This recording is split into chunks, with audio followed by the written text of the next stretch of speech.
नमस्कार दोस्तों, स्वागत है आपका फिर से एक नए वीडियो में।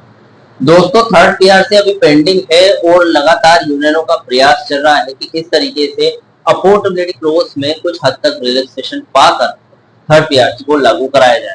उधर पेंशनर्स की भी पूरी ताकत लग रही है सुप्रीम कोर्ट में कि भैया कैसे भी करके पेंशन रिवाइज किया जाए, भले डीलिंकिंग करनी पड़े, भले वेतन समझौते से पेंशन रिवीजन को अलग करना पड़े, लेकिन उनका पूरा पूरा प्रयास चल रहा है। वहीं हम बात करें दोस्तों, VRS 2.0 भी आने वाला है जो बहुत ही जल्दी यानी कि अक्टूबर महीने से पहले सरकार लाने वाली है। अब दोस्तों यहाँ पर देखिए सवाल वही है कि VRS 2.0 आएगा, थर्ड पीआरसी से पहले आएगा तो थर्ड पीआरसी का लाभ आपको नहीं मिल पाएगा, बिल्कुल भी नहीं मिलेगा। यहाँ पर सभी डॉट ऑब्जर्व पेंशनर्स हो गए या फिर हम बात करें PSN के डायरेक्ट रिक्रूटरीज हो गए, सभी कर्मचारी को VRS 2.0 मिलेगा। अब पेंशनर्स बन जाएंगे। अब दोस्तों VRS 2.0 मिलेगा तो कोई थर्ड पीआरसी तो लागू नहीं हुई है, ठीक है, यानी कि सेकंड पीआरसी पर आपका बेसिक रिवाइज होगा एकदम कम वेतनमान पर, छोटे आधार पर, तो आपकी पेंशन भी छोटी बनेगी। ग्रेजुएटी लिव इंकेशमेंट या फिर हम कम्युनिटेशन की बात करें, उनकी लिमिट सीमा या फिर उनकी रकम कम ही बनेगी। एक्सपीरियंस राशि भी आपकी छोटी ही बनेगी क्योंकि आपका बेस सेकंड पीआरसी 2007। अब दोस्तों यहाँ पर थर्ड पीआरसी पेंडिंग है, अभी दूर दूर तक उम्मीद नहीं है कि अफोर्डेबिलिटी क्लॉज में छूट दे सके। संसद में भी अभी हाल ही में मना कर दिया है कि अफोर्डेबिलिटी क्लॉज तब तक नहीं हटेगा जब तक कंपनी खुद से मुनाफा नहीं कमाती। क्या आपको लगता है कि अगले 3 साल मुनाफा कमाएगी कंपनी? क्योंकि जियो एयरटेल आगे होने देंगे या फिर बराबर में आने देंगे तब मुनाफा कमाएगी ना, तो कहीं ना कहीं थर्ड पीआरसी पेंडिंग रह सकती है। यूनियनों का प्रयास रहा तो जल्दी भी लागू हो सकती है, लेकिन अगर हम मान के चले अगर थर्ड पीआरसी लागू नहीं हुई और आपने वीआरएस लिया आपने सेकंड पीआरसी पर, अब आगे जाकर थर्ड पीआरसी से पहले 8वां वेतन आयोग लागू हो गया, जो कि डायरेक्ट रिक्रूट पेंशनर्स के लिए तो बिल्कुल भी काम में नहीं आने वाला है क्योंकि वो पूरी तरीके से आईडीए पे स्केल पर है। लेकिन डोंट ऑब्जर्व पेंशन तो सीडीए पे स्केल पर है, उनका कोर्ट तो सुप्रीम कोर्ट में चल रहा है, यानी कि एसएलपी दायर हो चुकी है। कहीं ना कहीं रूल 37A के माध्यम से अगर जो डॉट ऑब्जर्व पेंशनर्स जीतते हैं तो इन फ्यूचर सभी पेंशनर्स को 8 पे कमीशन मिलेगा, और अभी जीतते हैं यानी कि हालात के कंडीशन हालिया 1 साल के अंदर तो उनको 7वें वेतन आयोग का लाभ भी मिल जाएगा।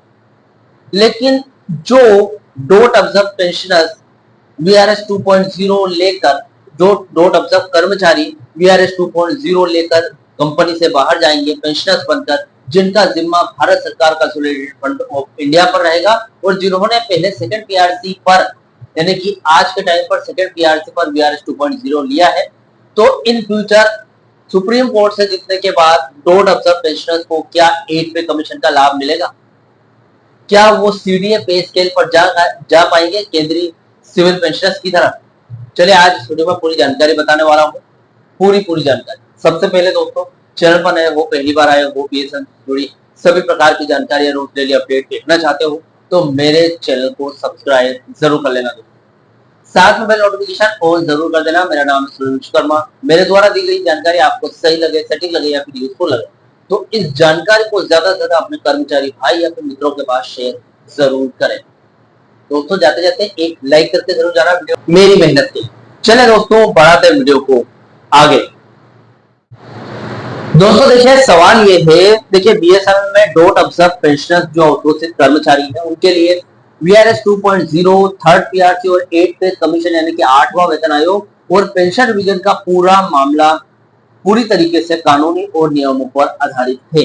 दोस्तों सवाल ये है VRS 2.0 लेने पर कौन सा वेतनमान और पेंशन मिलेगी? देखिए यहाँ पर VRS 2.0 मिलने पर वेतनमान अलग तरीके से और पेंशन अलग तरीके से मिलेगी। देखिए दोस्तों, वर्तमान में वेतनमान की अगर बात करें तो यदि आप बिना थर्ड पीआरसी लागू हुए VRS 2.0 चुनते हैं तो आपका retirement benefit, ex gratia, gratuity, live encashment और शुरुआती पेंशन सेकंड पीआरसी 2007 के आईडीए पे स्केल के आधार पर ही तय होगी, जो कि ऑलरेडी सभी कर्मचारियों का चल रहा है 2007 के टाइम पर। आज 19.5 साल उसको पूरे हो गए, कितने 19.5 साल हो चुके थे।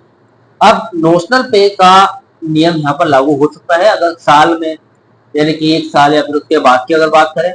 अगर अगर बाद में थर्ड पीआरसी को मंजूरी मिलती है तो आपका पे स्केल 1/1/2017 से काल्पनिक यानी कि नोशनल आधार पर फिक्स किया जाए। इसके बाद आपके वीआरएस बेनिफिट और पेंशन को संशोधित करके आपको एरियर दिया जाए।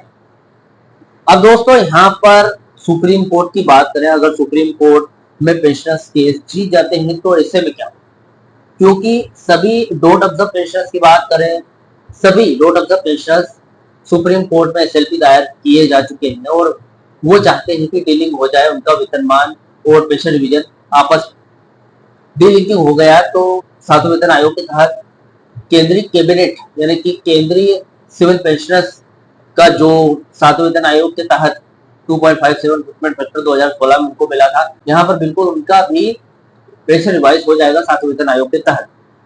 तो कहीं ना कहीं ये जरूरी है।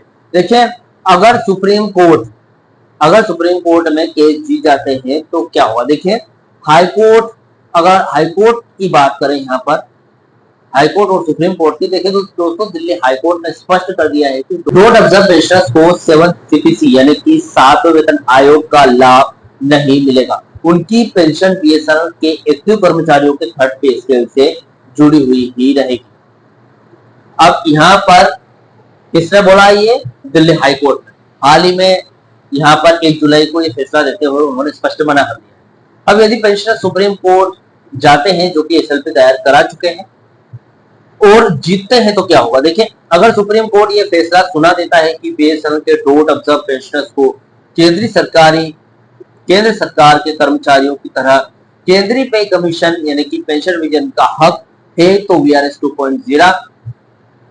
2.0 लेने वालों को भी थर्ड पीआरसी का केंद्रीय पैटर्न यानी कि 7 सीपीसी या फिर 8 सीपीसी के तहत पेंशन रिवीजन का पूरा लाभ मिलेगा।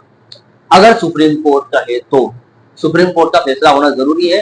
जो दोस्तों इसके पहले मैंने रूल 37A के बारे में एक मजबूत सबूत दिया था जिससे डोट ऑब्जर्व पेंशनर्स के जीतने के चांसेस बढ़ जाते हैं, वो वीडियो नहीं देखा हो तो आप देख सकते हैं, चैनल पर चेकआउट कर सकते हैं। कल परसों मैंने अपलोड किया है जहां पर एक पक्का सबूत मैंने दिया है जिसकी वजह से सभी डोट ऑब्जर्व पेंशनर्स जीत सकते हैं इस केस और जीतेंगे। दोस्तों कारण की अगर बात करें, देखिए बीएसएनएल या फिर डोट नियम रूल 37A के तहत डोट ऑब्जर्व पेंशनर्स को पेंशन सुरक्षा यानी कि गवर्नमेंट पेंशन की वैधानिक गारंटी प्राप्त है। यदि कोर्ट किसी नीतिगत फैसले में पेंशन सुधार की मंजूरी देता है तो वो लाभ और उस कट ऑफ डेट के सभी रिटायर्ड वीआरएस लेने वाले कर्मचारियों पर लागू होगा, यानी कि वीआरएस 2.0 पर भी ये लाभ लागू होगा। अब दोस्तों सवाल ये आता है कि डोट ऑब्जर्व पेंशनर्स को तो मिलेगा ये लाभ और बहुत सारे ऐसे पेंशनर्स हैं जो कि वीआरएस 2.0 में डोट ऑब्जर्व पेंशनर्स भी रहेंगे, तो क्या उनको ये लाभ मिलेगा। देखिए दोस्तों क्या वीआरएस 2.0 वालों को 8 पे कमीशन यानी कि 8वें वेतन आयोग का लाभ मिलेगा। तो देखिए दोस्तों पे स्केल की अगर बात करें तो जो बीएसएनएल पीएसयू के कर्मचारी है वो इंडस्ट्रियल डीए यानी कि आईडीए आधारित पे स्केल के तहत आते हैं, लेकिन यहाँ पर दोस्तों जो केंद्रीय कर्मचारी है सिविल गवर्नमेंट कर्मचारी या फिर हम कहें डोट ऑब्जर्व, वो सेंट्रल डीए यानी कि सीडीए आधारित सीडीए के तहत आते हैं। अब दोस्तों यहाँ पर हम अगर बात करें 8 पे कमीशन की, तो दोस्तों यहाँ पर 8 पे कमीशन का बीएसएनएल पीएसयू कर्मचारी को सीधा लाभ नहीं मिलेगा। बीएसएनएल कर्मचारी पर पीआरसी लागू होता है, बीएसएनएल कर्मचारियों पर पीआरसी लागू होता है, पे कमीशन नहीं। और अगर हम केंद्रीय सिविल कर्मचारियों की अगर बात करें दोस्तों तो देखिए यहाँ पर पेंशन में फायदा हो सकता है यानी कि डोट ऑब्जर्व पेंशनर्स की, यदि supreme court dot observe pensioners को सीपीसी से जोड़ने का आदेश दे दे, यानी कि आप सीडीए पे स्केल पर सुप्रीम कोर्ट खुद बोल दे कि डोट ऑब्जर्व पेंशनर्स जुड़ सकते हैं इनसे या फिर आप कोर्ट केस जीतते हो तो वीआरएस 2.0 में जितने भी डोट ऑब्जर्व पेंशनर्स गए हैं उनको इसका लाभ मिल सकता है। अब दोस्तों देखा जाए तो कुल मिलाकर यहाँ पर थर्ड पीआरसी लागू होना आवश्यक है। वीआरएस 2.0 लेते समय जो स्केल होगा पेंशन उसी पर शुरू होगी। भविष्य में जब भी थर्ड पीआरसी मंजूर होगी आपका एरियर कोड पेंशन दोनों रिवाइज होंगे। यानी कि ये थर्ड पीआरसी के बाद अगर डॉट ऑब्जर्व पेंशनर्स हैं तो आप सुप्रीम कोर्ट के सहारे रूल 37A के सहारे या फिर रूल 37A के बलबूते पर इस केस को जीत कर 7 सीपीसी या फिर 8 सीपीसी का फायदा ले सकते हो। ये डायरेक्ट रिक्रूट्स पेंशनर्स के लिए है थर्ड पीआरसी। या फिर हम यूं कहें कि सुप्रीम कोर्ट में जीतने से पहले अगर थर्ड पीआरसी आ जाती है तो आपका पेंशन या फिर बीआरएस 2.0 जितने भी रोड ऑफ द पेंशनर्स हो या फिर डायरेक्ट रिक्रूट्स हो सभी को थर्ड पीआरसी का लाभ मिलेगा और इन फ्यूचर फोर्थ पीआरसी का भी। 8 सीपीसी की उम्मीद की अगर बात करें दोस्तों, देखिए बीएसएनएल में सर्विस में रहने के दौरान 8वां वेतन आयोग लागू नहीं होता है। पेंशन के लिए इसका लाभ तभी संभव है जब सुप्रीम कोर्ट में पेंशनर्स एसोसिएशन की तरफ से 7th या फिर 8 सीपीसी के तहत पेंशन विधेयक का फैसला आए। तो दोस्तों ये जो 8वां वेतन आयोग है इसका लाभ तभी मुमकिन है, भले वो डॉट ऑफ द पेंशनर्स, भले आप कंसोलिडेटेड फंड ऑफ इंडिया से पेंशन पाते हो, लेकिन 8वां वेतन आयोग का लाभ तभी मुमकिन है जब सुप्रीम कोर्ट आपके हक में फैसला हो। फिलहाल दोस्तों सभी की नजरें फिलहाल तो सुप्रीम कोर्ट पे है और साथ में थर्ड पीआरसी लागू करने पर भी है, क्योंकि दोनों BSNL dot of the pension का पेंशन रिवाइज कर सकते हैं। फिलहाल दोस्तों ये वीडियो था, इस वीडियो से जुड़ा हुआ जो भी आपका डाउट है क्वेश्चन वगैरह तो मुझे कमेंट कर सकते हैं।